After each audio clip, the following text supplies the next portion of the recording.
Welcome to this quick ORC Labs demo. Today's modern learners are demanding training which allows them to participate in hands-on exercises.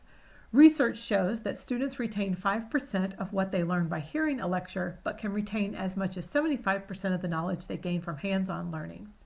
However, traditional methods of creating and maintaining these environments can consume a tremendous amount of an instructor's time. Within ORC Labs, we streamline this by utilizing what is called lab templates. Lab templates simply define the characteristics of the environments that will be used for each class. We'll start here on the left-hand menu under Lab Templates. Any templates already created will be listed here, and we'll go ahead and add a new one. This steps us through everything necessary, starting with the name and description. I can start with a base image or copy an existing template. We'll start with a base image. I want this to be a Windows machine, so I'll select that here, and then I can select the appropriate machine size. The options here are controlled by the policies on this particular account and is all configurable based on an organization's needs. That's the quickest and easiest way to create a template. And that's going to be okay for a simple environment that requires one server. However, sometimes there is the need to create a more complicated environment. So to give you a glimpse into how that would work, I'll just navigate back a couple of steps. And instead of selecting the base image, I'm going to switch over to what's called the Template Designer.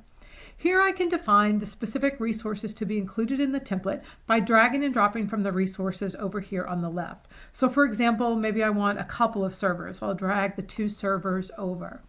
Maybe one of these servers needs to be opened up to the outside. So I'll go ahead and drag a port over so that one will be opened up to the outside.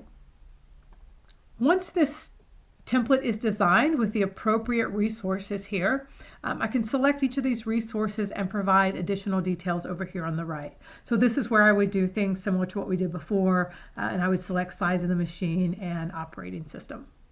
Now that we have the lab template defined, I can start the lab template and install any applications that are required for this particular class.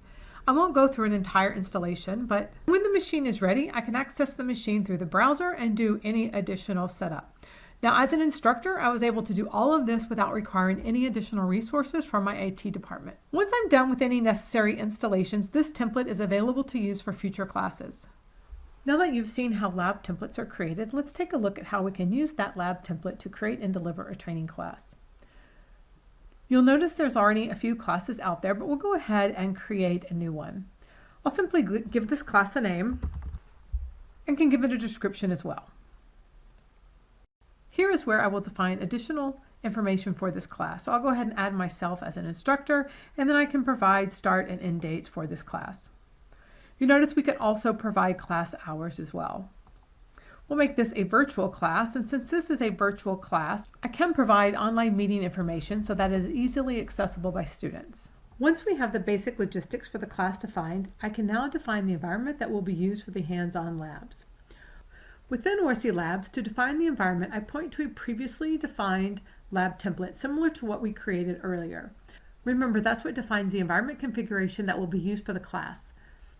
These are reusable, so as an instructor, I really just have to do that once, and then I can reuse that configuration for each class.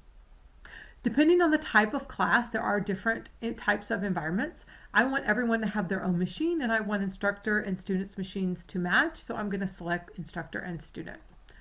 When this class starts, if there's an instructor and let's say 10 students, there will be 11 machines that automatically spin up, all matching the configuration that we've defined here.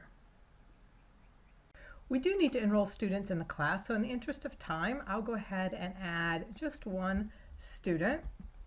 And if I had several students to add, I have that information in a file, I could do a bulk import to easily get all the information in. We'll go ahead and add just this one.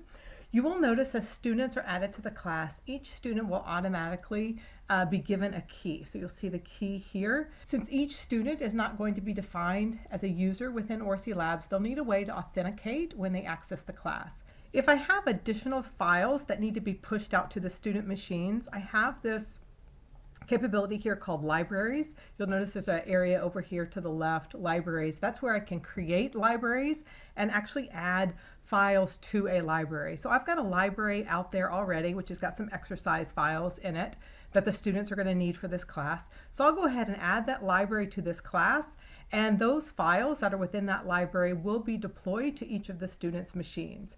So all the setup and configuration of software was done as part of the lab template. And now with libraries, I'm able to push out any additional files that that the students may need. Go ahead and save this class. Now the class is out there. I've got instructor assigned. We've provided the lab information. We've got at least one student assigned. So go ahead and open up this class again, and we'll start this class, and then we'll see how Oracy Labs works from a delivery perspective. So I've started the class, and then I'm going to go down here and start all of the labs also.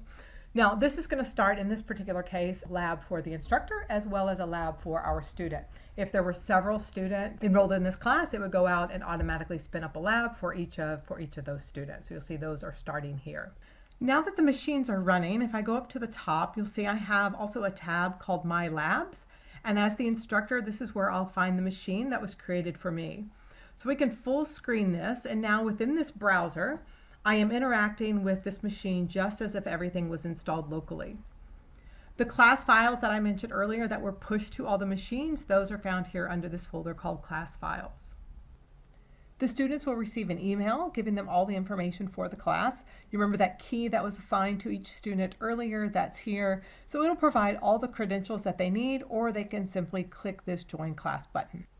That will take them into this interface where they have access directly into their machine. They'll see the thumbnail here for that machine. They can expand it, and just like we did for the instructor, can also go full screen. Now keep in mind the student now has access to everything that they need for this class.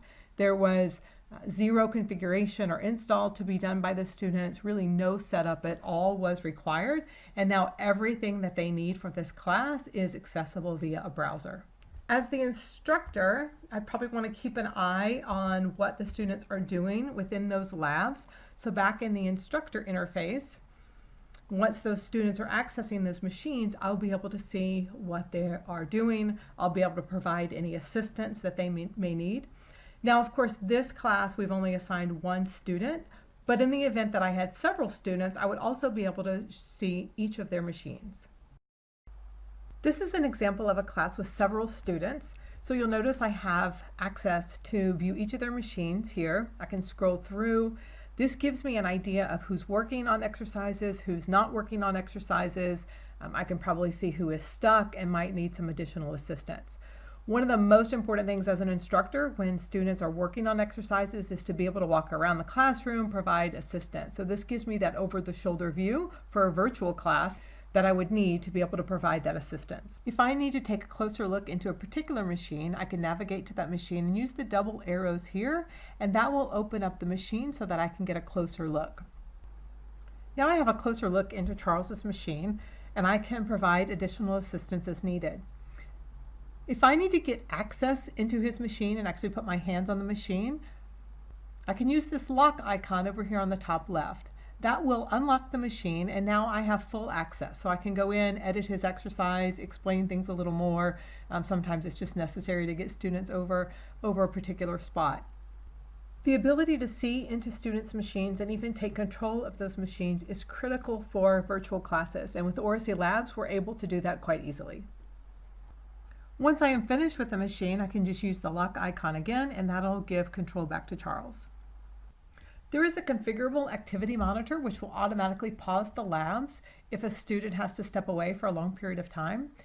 If that happens here as a student, I can simply resume that machine when ready. This, of course, will eliminate any unnecessary charges. Back here in the classroom, as an instructor, I can also pause and resume any machines as necessary. If I need to stop the machines, I can do that as an instructor, or Oracy Labs will automatically shut down all machines as soon as class is finished. Just to recap, we covered how Oracy Labs streamlines the creation of class environments using lab templates. For a particular class, an instructor can create the environment once and reuse that for multiple students and multiple classes. We also got a glimpse into how both an instructor and student can interact with the labs, including over-the-shoulder view that an instructor has for all student machines.